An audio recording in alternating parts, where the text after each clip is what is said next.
Hello friends, welcome back to Confessions of a Hmong Shaman. A sister had reached out for help and she's been married over 1.5 years.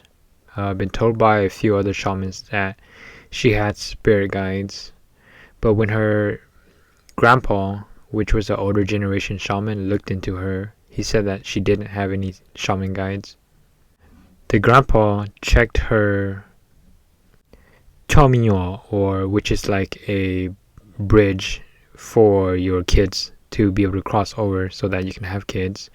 He went to check to see if it was there and to see if she had papers for her to be able to have kids. She's been told by a few newer generation shamans that it was her shaman guides who were preventing her from having kids. I'm not here talking bad or to make fun of the older generations of shamans, but most of the older generation shamans don't experience the things that us newer or younger generations shamans experience. My journey was pretty similar to hers, not in the way that I couldn't have kids, but because the older generations doubt what we experience. Just because someone does not see your guides typically does not mean that you don't have them. I tend to think of our guides as like cell phones. Over the year, technology only gets better, so you would think that the visions of the newer generations should be better than the older generation shaman as time progressed. This sister decided to reach out for help, and when we got to her house was pretty clean. But then, right when I got inside her house, her shaman guides showed up. So I asked them that if they were the pure and holy ones, then for them to confirm something only that their mom would know. So as a shaman, our guides call us mom or dad, depending on whatever gender you are. During that conversation that we had, they brought up a relationship drift between this sister and her parents. They also mentioned that one of her parents was missing most of her life. I then turned around and asked her if both of her parents were still alive. She then responds to me and tells me that both of her parents are alive. I then asked her about her and her parents' relationship because I was told by her guides that one of the parents was missing while she was growing up. She then explains and elaborated that she was raised by her stepdad while growing up. After the confirmation, I asked my guides to check why she didn't have any kids yet, and her guides reappeared. I then told them that if they're the pure and holy guides, then for them to let their mom have kids. For most houses who have house guardians, or what we Hmong people call suka, usually they greet you at the door, but for this particular house, there was none. So that meant that that family must have went to church, or the husband believed in Christianity or whatever religion they believe in. So as soon as I got in the house, her guides reapproached me. They told me that they didn't want her to have kids because if she didn't even acknowledge them, or if she couldn't even take care of her guides, then how would she expect them to take care of kids of her own? Then I explained to her guides that, look, you guys are the pure and holy guides, right? A child is a parent's warmth. Without this, how could your mom take you guys on? Please allow her to have a few children first so that she will know that you guys are real and acknowledge you guys when the timing is right. They then responded and said that they'll give her a 2-year time frame. Once that 2-year time frame comes, then they'll come back and relay the message in the form of a dream and get her answer of whether or not she's going to take them on. I then told her that her guides are very blunt. Our guides often act like us, have similar personality, and if her guides were blunt, then she's probably very blunt as well in real life. She then acknowledges that fact and starts laughing.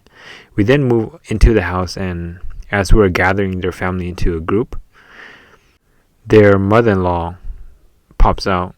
I then go back and ask that sister if they live with their in-laws, and she tells me that no, they don't. They live by themselves. I then tell her that it's odd, but their mother-in-law is at their house, so let me talk to her spirit and see why she's out wandering. When I started talking to her spirits, their mother-in-law starts crying. She then tells me that her husband and her have drifted away. She made it sound as if her husband had other relationships. I then asked the sister about her in-laws' relationship and how things were going. She mentioned that their father-in-law hasn't given much attention to their mother-in-law anymore. I then tried to convince her spirit to go back to her house. Then she starts crying again and tells me that she's not going back. I then tell her that, hey, look, you have kids that love you, and that's why me as a shaman is here to fetch you. She then was a bit dramatic but ended up agreeing. I then told the sister about their mother-in-law and dropped her off back at her house. It was odd, but when I approached her mother-in-law's house, it was shining bright and they had somebody greet me at the door. I saw a male figure that looked like a Jesus figure that shined very bright. I then hand the mother off to the guy and tell him to look after their mother. My guess is that they must be a true Christian believer. Even as shaman, we don't discredit any other religion. Every religion works. It just depends on what you believe in and if your faith is all there. Then the sister asked me if I knew what type of guides she had. I asked my guides to check for her. When my guides checked, the first thing we saw was an image of a Buddha or a monk. Then along came a girl dressed in Hmong clothes. These two images meant that her main lead was a Buddha or a monk, and the secondary lead, the Hmong girl wearing Hmong clothes, would be the Ning Zujing, so which would come from her ancestor side. In most cases, people with Dingsha or Buddha claws have been known to have difficulty with bearing child. It's not necessarily that it is a bad thing, but with these type of guides, they typically like to stay clean. And having that said, having children can be dirty in their eyes. I have heard of similar cases like this from my masters where their shaman sisters had similar issues because they were given similar guides. I then went back to the sister's house, secured her house, and asked my guides to lock her house up. I asked her if she had anything else she wanted me to check. She then responded and said that there was one more thing that she wanted to verify. She had bought a blessed rock from a shaman and wanted me to check to see if it was clean. I told her that nobody has ever asked me to check things like this before, so this would be one of my first time. I'm not sure how to check it, but I can ask my guides.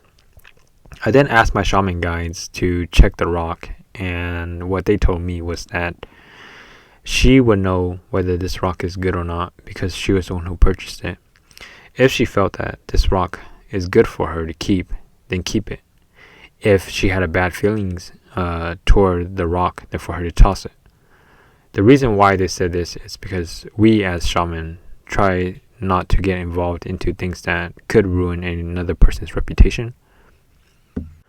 I then tell her that in our branch of shamans and with our experiences with crystals, rocks, and statues, it has been known to be like empty houses for wandering spirits. Not all cases, but most cases are like this. There have been instances where some statues, rocks, and crystals were clean, but a majority of the cases that we ran across tend to be the bad ones where wandering spirits take possession of the rock, crystal, or statue. This basically summarizes it for the end of this story, and I want to thank all you guys for listening. If you haven't subscribed, liked, or comment, please do so. That would help us help others find our channel that would need help. I want to thank you guys so much, and we'll see you guys on the next one.